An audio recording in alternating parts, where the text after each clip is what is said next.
नमस्कार मेरे प्यारे साथियों, मैं मनीष शर्मा और स्वागत करता हूं आप सभी का इकोनॉमिक्स फ्लो में। जैसा कि आप सब जानते हैं, पंचवर्षीय योजनाओं से संबंधित क्लास चल रही है और प्रीवियस पंचवर्षीय योजनाओं के बारे में हम लोग पहले से यूट्यूब पर वीडियो डाल चुके हैं और आज हम डिस्कस करने वाले हैं फोर्थ 5 ईयर प्लान यानी चौथी पंचवर्षीय योजना के बारे में।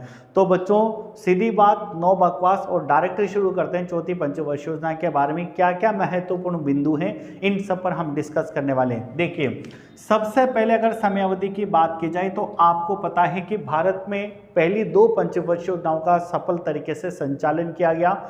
तीसरी पंचवर्षीय योजना भारत की सबसे असफल पंचवर्षीय योजना कहलाती है और तीसरी पंचवर्षीय योजना के बाद 3 साल तक कोई पंचवर्षीय योजना का निर्माण नहीं किया गया, जिसे पंचवर्षीय योजनाओं का अवकाश काल कहा जाता है और वो अवकाश काल 1966 से 69 तक रहा है। 69 से चौथी पंचवर्षीय योजना स्टार्ट हुई है जो 1974 तक चली है। यानी कि बच्चों, चौथी पंचवर्षीय योजना की जो समय अवधि है वो 1969 से 1974 तक समय अवधि रही है। उद्देश्य की बात करते हैं बच्चों, तो चौथी पंचवर्षीय योजना का हमारा जो उद्देश्य रहा है वो रहा है स्थिरता के साथ आर्थिक विकास करना। यानी हमारे देश में चीज़ों में स्थिरता लाई जाएगी, इन्फ्लेशन डिफ्लेशन जैसी कंडीशन को कंट्रोल रखा जाएगा और इसके साथ फिर देश का क्या करना, आर्थिक विकास करना और साथ ही साथ देश में कुछ चीज़ों के अंदर आत्मनिर्भरता प्राप्त करना।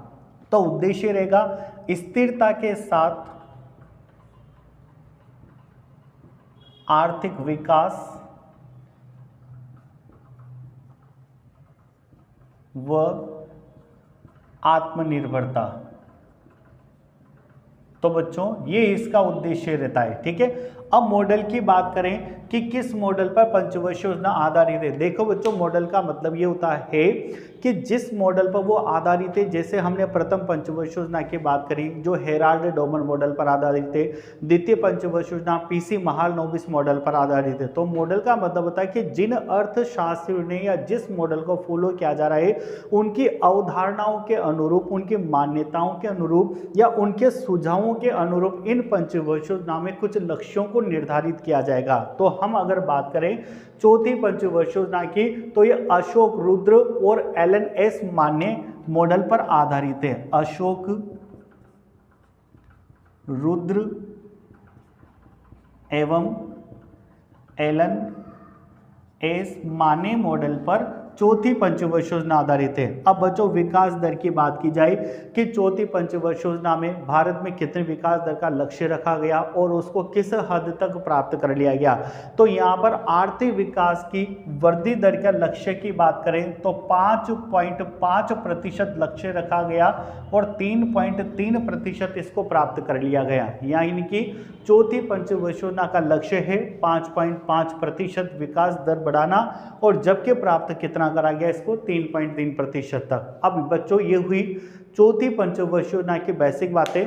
अब हम डिस्कस करते हैं कि इस पंचवर्षीय योजना के दौरान कौन कौन से कार्यक्रमों को चलाया गया। तो बच्चों, सबसे पहले हम डिस्कस करते हैं बैंकों का राष्ट्रीयकरण। ये काफी इंपॉर्टेंट रहने वाला है आप लोगों के लिए एग्जाम के पॉइंट ऑफ व्यू से। देखिए बच्चों, जुलाई 1969 में भारत सरकार ने हमारे देश में 14 बड़े व्यापारिक बैंकों का राष्ट्रीयकरण करा। राष्ट्रीयकरण का मतलब होता है जब सरकार किसी चीज का राष्ट्रीयकरण करती है, इसका मतलब 100% वो स्वामित्व सरकार के पास चला जाता है, यानी इस पर पूरी तरीके से अधिकार अब किसका होगा, सरकार का होगा। तो जुलाई 1969 के अंदर हमारे देश के 14 बड़े बैंकों का राष्ट्रीयकरण भी इसी पंचवर्षीय योजना के अंतर्गत किया गया इन द 1969 और उन बैंकों का जिनकी पूंजी 50 करोड़ रुपए से अधिक थी। तो हम लिखेंगे कि 1969 में 14 बड़े व्यापारिक बैंकों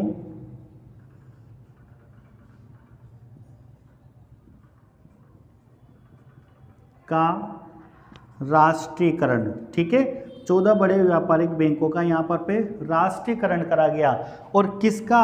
जिनकी पूंजी कितनी थी? 50 करोड़ रुपए से अधिक थी, यानी उनकी पूंजी 50 करोड़ रुपए से प्लस होनी चाहिए। बात करते हैं दूसरा प्रोग्राम रहा लीड बैंक योजना। ये भी बच्चों 1969 के अंतर्गत ही चालू करी गई, जो चौथी पंचवर्ष योजना के अंतर्गत गिना जाता है।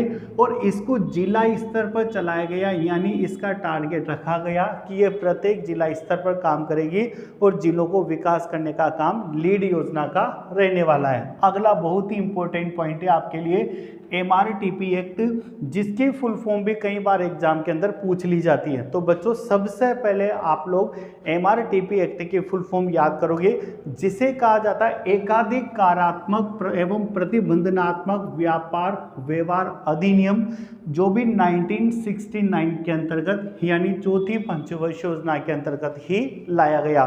फुल फॉर्म काफी इंपॉर्टेंट रहती है। ठीक है, आगे बात करते हैं श्वेत क्रांति की शुरुआत। देखिए बच्चों, चौथी पंचवर्ष योजना का समय काल 1969 से 1974 है। तो 1970 के अंतर्गत हमारे देश में श्वेत क्रांति की शुरुआत करी गई, जिसे दूध क्रांति के नाम से भी जाना जाता है, क्योंकि दूध से संबंधित थी। और ऑपरेशन फ्लड का आपने नाम सुना होगा, ऑपरेशन फ्लड इसी श्वेत क्रांति के अंतर्गत प्रोग्राम रहा था।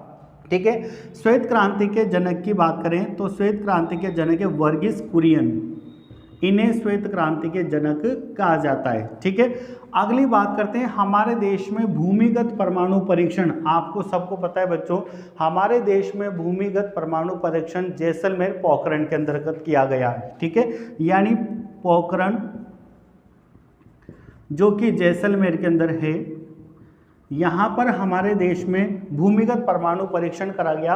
और यह हमारे देश का पहला भूमिगत परमाणु परीक्षण रहा है। ये हमारे देश का पहला भूमिगत परमाणु परीक्षण रहा है, जो 18 मई 1974 के अंतर्गत किया गया। और बच्चों, इस भूमिगत परमाणु परीक्षण का एक अन्य नाम है, जिसे कहा जाता है स्माइलिंग बुद्धा। ठीक है, अगला प्रोग्राम डिस्कस करते हैं बच्चों DPAP, यानी सूखा संभावित क्षेत्र, जो 1973 और 74 के अंतर्गत चलाया गया। और सबसे लास्ट इंपॉर्टेंट, इसरो की स्थापना भी चौथी पंचवर्ष योजना के दौरान 15 अगस्त 1969 के अंतर्गत की गई। तो बच्चों, ये थी हमारी चौथी पंचवर्षीय योजना। हमारे YouTube चैनल पर इसी तरीके से बने रहिए, और हम जल्दी आपके लिए पूरी पंचवर्ष योजनाओं को धीरे धीरे करके YouTube चैनल पर लेकर के आते रहिए। अगर आपको हमारा वीडियो पसंद आता है तो प्लीज़ इसे लाइक करिए, सब्सक्राइब करिए, शेयर करिए, और आप बोर्ड से स्क्रीनशॉट ले सकते हैं।